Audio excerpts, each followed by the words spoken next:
One, ready. Afternoon. Welcome to all of y'all. You see Rebecca's changed form again today, and today Rebecca is here in the form of Mr. Jake Strum.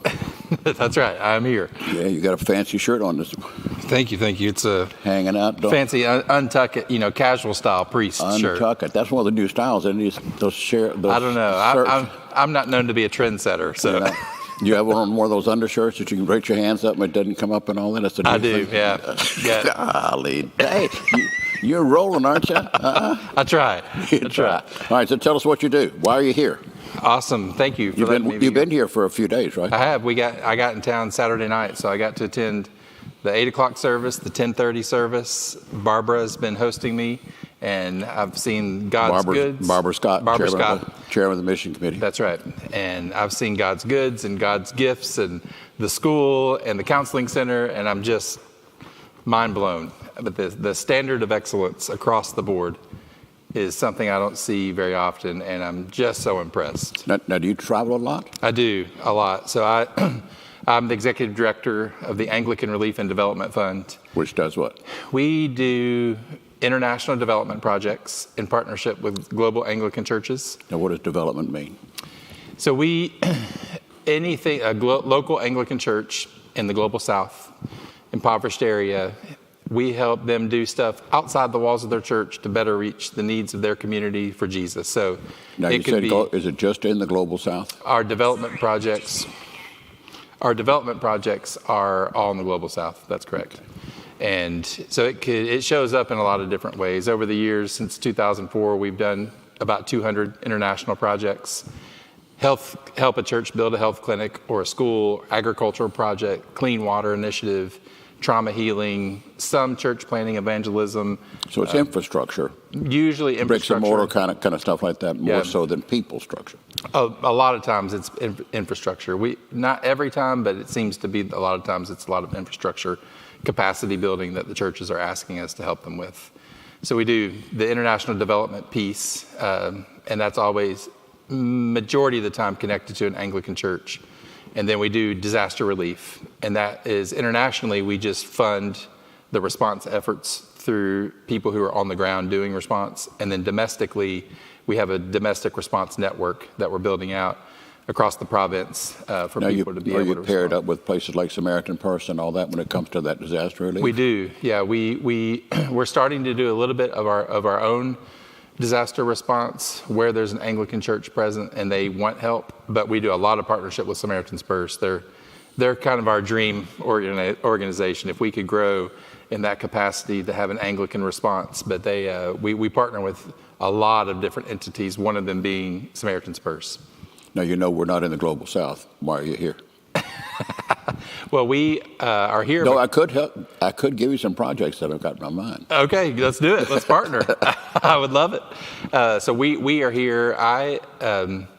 It's a great story. The actual reason I'm here is I've been traveling a lot, visiting churches, building relationships, seeing where churches are working, seeing if we can get on board, get involved, partner together. And my time has become more limited. And so but we have more and more churches partnering with us and inviting us to come and be present at churches. So I was getting too many invitations, which is a great problem. When I first started this job 3.5 years ago, I didn't have that problem. It wasn't as easy to get into mainly Anglican churches, but we've had a lot of luck lately. What's changed? Why is it easier now than it was 3.5 years ago? That's a great question. We've been working really hard. Now, I gave you a softball there. You could have said, well, it's my dynamic personality. Maybe that's one small part of it. But we've been working really hard to develop deeper relationships. And I think in the past, ARDF may have been seen as, a handout, give me funds, and I don't know that we were really seen as a potential true partner. And we've worked really hard to become true partners and ask people what they're doing and see if we can get involved and be a mutual partnership. And I think that word is spreading. And I'm the first director that's a priest also. So that has helped me get into churches. I can preach and help celebrate and deliver a homily. Were you a parish priest before you got into this? I was, yeah. There's a church in Chattanooga, an Anglican church called Mission Chattanooga. I came into Anglicanism 10 years ago through Mission Chattanooga and went through the process to become a priest and planted in my hometown, Cleveland, Tennessee, out of Mission Chattanooga. So I was a bivocational church planter for the 5 years before I took this job. Why'd you take this job? Why not stay there? Our church, I never had the desire to be a full-time rector.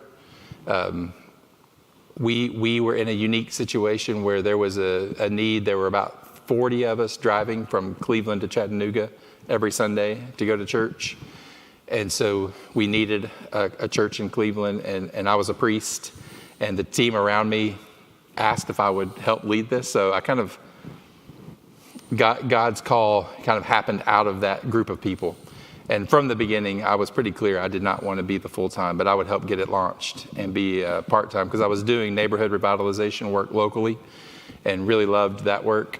So I did both. And then my background is in international development, fundraising, and when I randomly one day, how God works, 4 years ago now, went to the ACNA website, Anglican Church of North America website, for something totally different. I just noticed a job posting. And I clicked on it because the opening sentence said, "Are you a priest? Do you have fundraising experience? Do you love international development? If all these things are you, then you should apply." And one of those, like, take my breath away, like, Oh, bingo. oh my word. So I copied it and emailed it to my wife. She was at work and said, "Read this." And that's all I said. And she responded within minutes, all caps, "You must apply." Whoa. So I did, and I was a total outsider in that Anglican world. I wasn't in the system or known, and I thought there would be no way I would get the job. And sure enough, the Lord really kind of led that whole process, and we've experienced a lot of growth. And Well, do you still live in Nashville or Cleveland? I do, yes, sir. Our board, historically, our home office was in Ambridge, Pennsylvania, where the ACNA home offices are. And when I interviewed during COVID, and our board was gracious to say, "Okay, you don't have to move to Ambridge. You can stay in Cleveland." And then since then, our whole staff, we've become a virtual team. And we've grown from 4 people to 11 people, with 10 people now, and we're spread out all across America. Well, are your visits to churches more and more virtual, or are you on the ground? On the ground now, yeah. I was naive and hoped that virtual and Zoom would work for my visits more, but I've just found that nothing really replaces face-to-face. So, I got off track. So when we decided to limit my time, I emailed our top 12. So these would be the 12 churches who are partnering with us with most revenue. So the top 12 donor churches to us. So we decided that's who I'm going to spend my personal time with the most. So I emailed these top 12 churches. Church of the Cross is one of them. Thank you, everybody. And said, "Hey, I want to come say thank you. And I'm limiting my time to mainly these top churches. Would you receive us?" And Barbara emailed back immediately and said, "Please come and host." So I've been able to thank the missions committee and get to see everything here. So that's how I ended up at this church. What did you think you were going to see when you came? You'd never been here before. No. I did not at all expect I would encounter what I have encountered. That the average size of the Anglican Church of North America, 70 to 100, and that's typically what I encounter. And knew that this church was a little bit bigger than that, had some more history and various things because I knew about God's goods in that ministry. But I did not expect to encounter, and I keep using this word, the excellence, the way God's goods operates. My PhD is in organizational leadership, and to get 300 volunteers to lead a revenue generating business of that size, like that, I don't even have space in my brain to figure out how that happens. But I know it's the Lord, and everybody I asked kept saying it's the Lord. But it's also great people. Like, oh yeah, the caliber of people who are volunteering here and on staff here is just remarkable. We're very, very blessed. and Kim Perry and Pat Roth, and they've got a whole leadership team there. I'm sure you got it, or did you get a chance to stop in at the food bank yesterday? I did. And all that? Yes. Craig Pellian. It's all about teams. It's all about teams. It is, and we stopped in the counseling center this morning, and what a huge blessing to the community. Mm-hmm.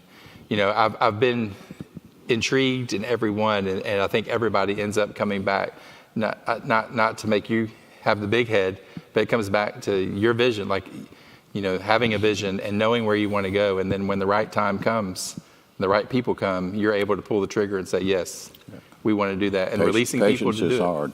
Patience is hard. Well, I've told my coworker Kelly is here with me, and I am a good visionary, and I am able to kind of see the future and know how to get there. But that patience piece is something I need to grow in. That's a problem that most visionary leaders have. You can see it, and so you want to leap to it. Say, yeah. But the vision is only one thing. You got to have a strategy and resources. That's right. You have to wait on the Lord for that. And I've got to get better at that. Maybe you can teach me. There's been many moons working at that, son, many moons, and it's an everyday struggle, because there are things I want to get done. And, as time goes by, you see that you might not have enough time to do everything, and so you just got to be patient for the Lord to say, all right, now you can see a lot of things, but here's the thing that I want you to do now. So wise. Here's what I want you to do next, and here's what I want you to do next. It's all be patient and wait on the Lord. That's in that big book somewhere, Yeah. Somewhere. I'm sure it's in that book. It's in that book.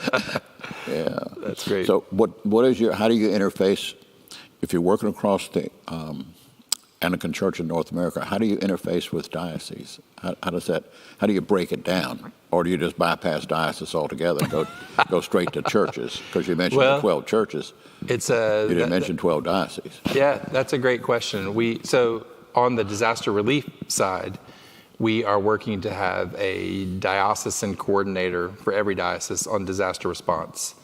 And they would be able to rally their diocese when a major disaster happens. They would know what ARDF is doing, who we're partnering with, and how they could respond. It could just be financially, or it could be a specific way we're responding. And the diocesan coordinators would know that. And we're also praying that we would have a parish coordinator in every Anglican church across the province. So big goals. It's a huge goal. Huge goal. But you already admit from the outside that that's not possible because you're looking at 12. Well, that 12 that's my purview for me personally to focus on nurturing that relationship. But we have hopefully our network has grown to 100 people who are all out working. They are also going to churches and working, kind of expanding our capability to network with people. But I have found, interestingly, this has been a good learning lesson for me, is my most refreshing, rewarding relationships have been when I have gotten to the people on the pew who are particularly passionate about either disaster response or international mission. So I've learned every time I go to a church now, even if they're asking me to come preach, I will always ask, can I have a short meeting afterwards with anybody particularly interested in these two things?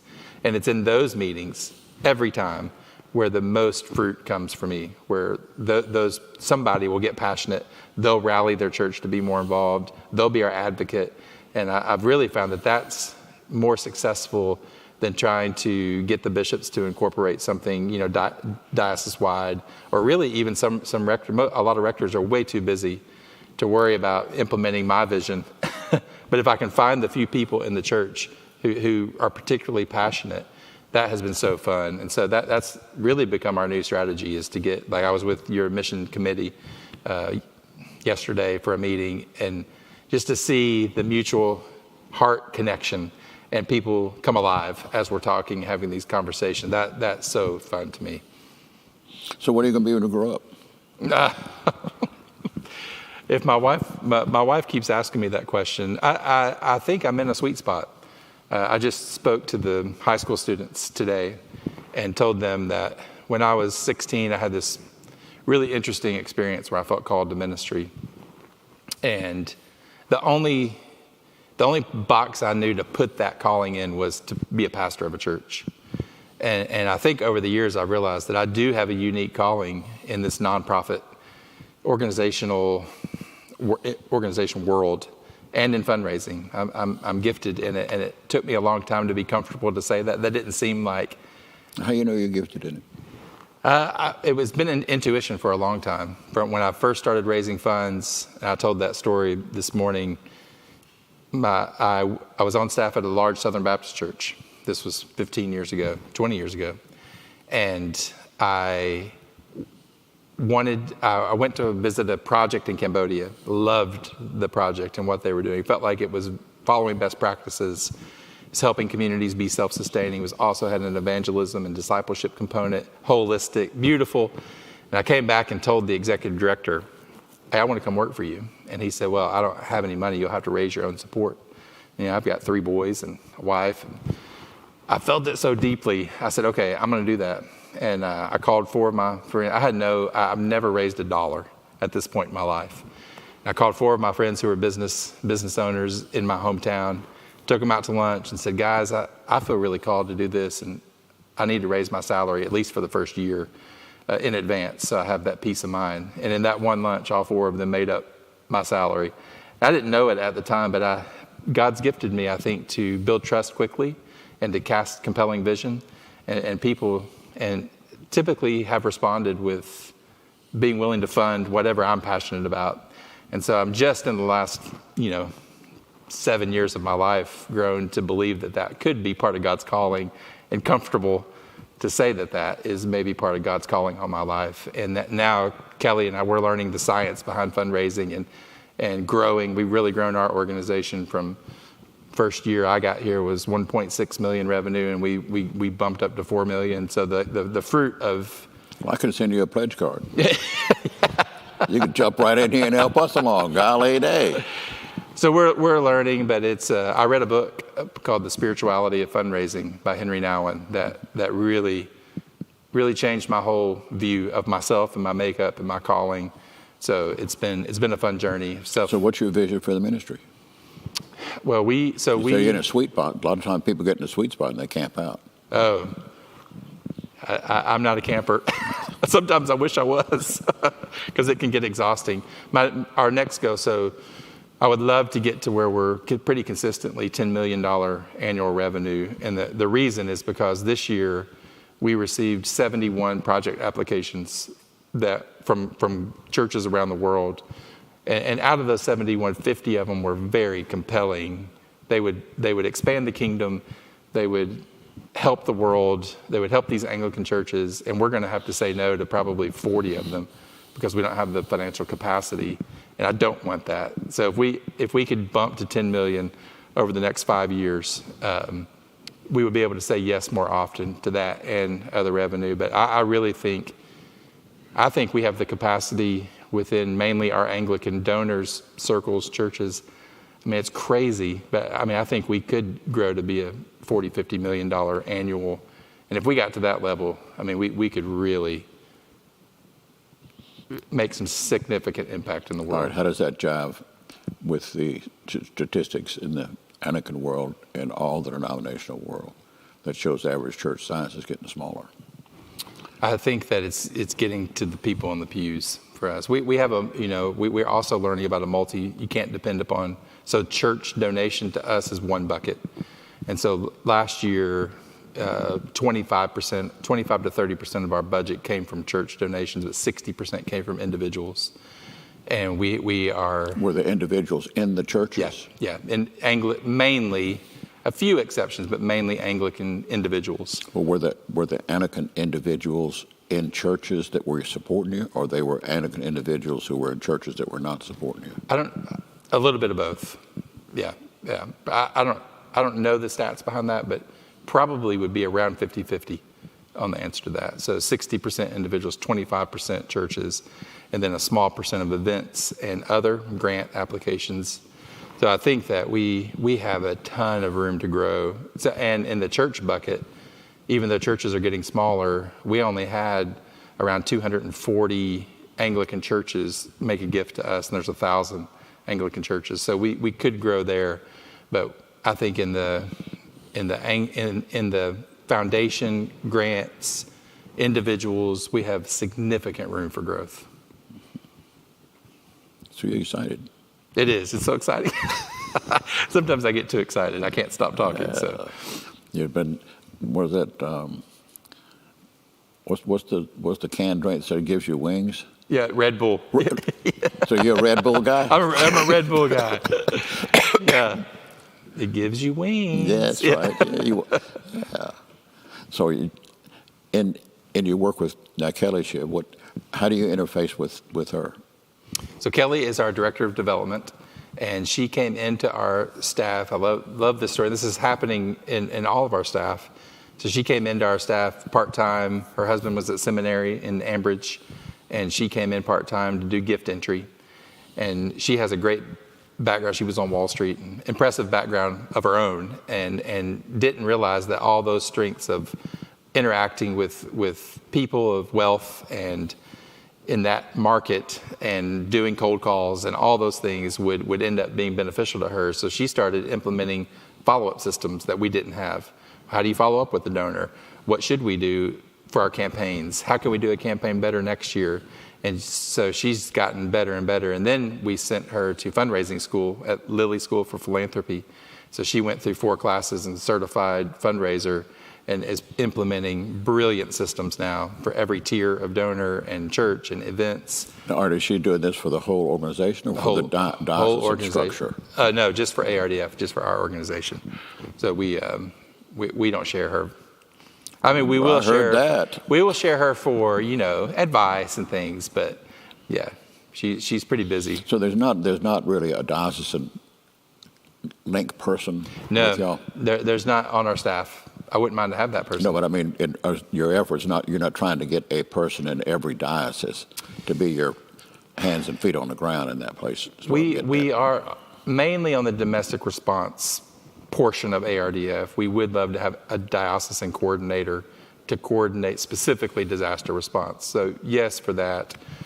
We had a goal in the past to have an ARDF advocate in every diocese and every parish. And we've kind of moved that specifically into the domestic response world. So in one way, we do want to have one, but in another, we have more broad buckets of fundraising and connection that we're working on. So many, our Anglican world, there's so many of us who are trying the traditional way of getting the bishops on board, and they're just getting hit up, and rectors are getting hit up for funding all the time. So we're trying to think outside the box and be more creative and expand fish in some different ponds. So you're here for a personal hit up? We already did our personal. We already hit. Yeah. we already hit. The missions committee was kind enough to hear some of our urgent needs, and so we've already done our hit here. Yeah. And I hope that you were blessed by that, because our folks are very generous and absolutely. Well, it's a good case. It's the excellence. It's the professionalism. You just don't see it very often in church, and it just makes this gives me hope being here. Like even the way the missions committee operates with such seriousness, takes the applications, vets them, thinks about them, is thoughtful about the partners. It's just so encouraging to me. And follows up. Checks behind, yes. Accountability and all that. So what do you want to ask me? I want to ask you did you, when you started being the pastor here, did you envision, what percentage of this did you envision? Well, no, we're talking 27 years ago. Yeah. I think the one part of it that's here today that was in my mind was the power of a Christian school to reach the next generation of Christ, because I'd come from that background. My background was in education. So that was there, and I knew that there would be a need for that. There would be a need for that everywhere, but I knew the power of reaching unchurched families through the children. I'd seen that work.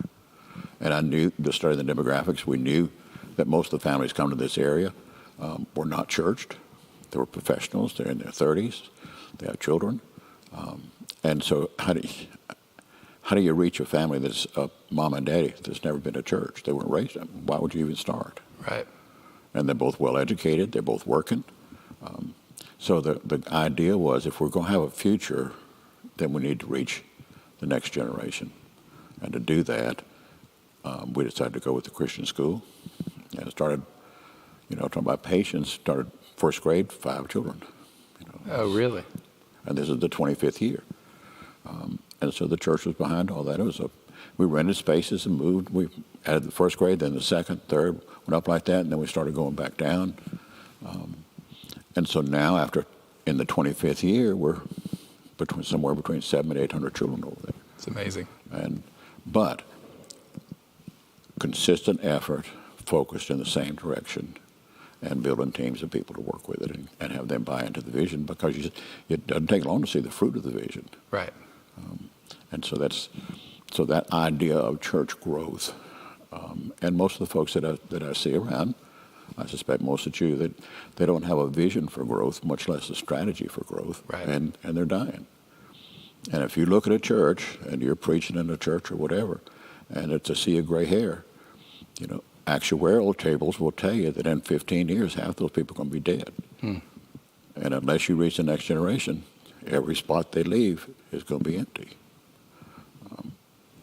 And so I see a lot of people say, we got to grow the church, but they're not willing to pay the price or have a vision. They don't have a vision for it. Do you think it's a lack of visionary leaders, or do you think it's a lack of training or education? I've often wondered what do you think holds back, and specifically some of our Anglican churches from entering into a season of ministry growth? The common denominator in pastors and priests everywhere is that they're introverts. That's the first thing. They're introverts. And they don't have a lot of self-confidence. Interesting. And that's across all denominations. Well, if you don't have a lot of self-confidence, you're not going to trust in the Lord. If you're an introvert, you're not going to reach out to other people. You're going to home down. You're going to find the sweet spot, keep your vestments on, hide behind a pulpit, right, and close the stained glass windows, see, and lay low and ride it out. And most of your church leaders are managers. They're not leaders. They want to do the right things, and the right things are defined by history. Interesting, yeah. See, and so they lead the church through a rearview mirror, and we want to maintain. And most of your givers are people who think that we just need to jump back and recreate what used to be, and then everything will be fine again. And they don't really have a vision to see that the world's a whole different place now. And if it worked 50 years ago, you can be assured it will not work today. Right. See, and that goes from structuring sermons to everything else in working in church life. Yeah. Everything. I don't know how long we have, but one of the things I've been very impressed with is this church has created a culture of giving people the freedom to start a ministry and grow it. Somehow it seems to me that a lot of the ministries here, the delegation happens where people are given the freedom to not only start the thing, but they also have a big vision. So I don't know how you've instilled in your leaders around you the ability to dream big. Well, all of them have been through a church leadership workshop course that I teach, and that's all about what's the vision, what's the big picture, where we're going. Understanding what church is about, understanding how ministries fit into churches and evolve over time. And they might be a valid ministry this year, and 2 years from now they're not, and that's okay. And training people in leadership, because you don't want to bring people in and then cut them loose to do their thing. You want people to, we believe that God brings people in to do the thing that he has already envisioned for this place. I'm here for a season. There's somebody else coming after that. But you just don't cut people loose to do their thing. They're doing God's thing that's been revealed in this place. Yeah. Otherwise, you get people going off all over the place, Well, every person I'm an organizational leadership nerd. So I keep Well, I'm sorry. I know, it's a terrible trait. But I keep asking people. You seem more personable than most nerds I know. But I keep asking people, like, how did you do this? And every single person is ultimately pointing to God. So they're getting it and they're hearing it, and it's just so inspiring. One of the things that we work on here is several ideas that one is, if you miss the people, you miss the point. And the second That's one amazing. is that when you follow Jesus, the whole idea is you die to yourself. And when you die to yourself, then you begin to live for him and for all the people who don't know him. So be fruitful and multiply, as in Genesis, and it's there in the Great Commission and all that. So if you as an individual are not bearing fruit for the kingdom, then you're not being faithful. Yeah. See? And if you're not being faithful, then you're sinning, and the wages of sin is death. See? Well, that's true for individuals, but it's true for a church too. So if true. a church isn't growing, it's dying. And there's everywhere, all you got to do is turn around, And most churches that you visit, I bet, if you look back over the last 15, 30 years, something like that, you would see that what you're looking at is a toilet that's flushing. Seriously. Circling. And you pull the handle on that toilet, you can't stop that water on a bit. Right. That thing's going out the hole. Right. Well, once the church starts going like that, whoa, There's no way to stop it, really, without the Holy Spirit. That's why across our country we're losing about a net loss of 20 Protestant churches a day. Wow. I didn't realize it was that high. It's huge. Well, and it's going to accelerate. If you said that your number was 75, that's about right for all denominations. And if the bulk of those are gray hair, the bulk of the support for that church is coming from the baby boomers. Right. Well, when they die, who's going to support? See, it takes real crisis. It takes five families below baby boomer to take the financial place of one of them. Is that right? That's a fascinating statistic. 20% of the people give 80% of the money. Right. So if one of those dies, it's going to take five of these to make the financial difference. Fascinating. And if you hadn't got the money to keep the lights on, you're going to be. That's right. It's the old toilet. It's the old toilet. I mean, it's just a matter of time, and Right. it doesn't have anything to do with whether the pastor is love Jesus or not. It doesn't have anything, nothing to do with that. It has to do with the plain factors of church growth, church survival, and being faithful to the gospel. So. Right. But that's another story. It seems simple. That's another story. Yeah. So part of my dissertation I wrote in organizational leadership was on the topic of humility. That was the broad topic. There was a very specific thing I was after. But I guess I'll close just to compliment that from what I understand is biblical humility, it really does seem like your leaders are demonstrating that, and very well done. So the way to leadership in the church, the idea is that the way up is down. That's right.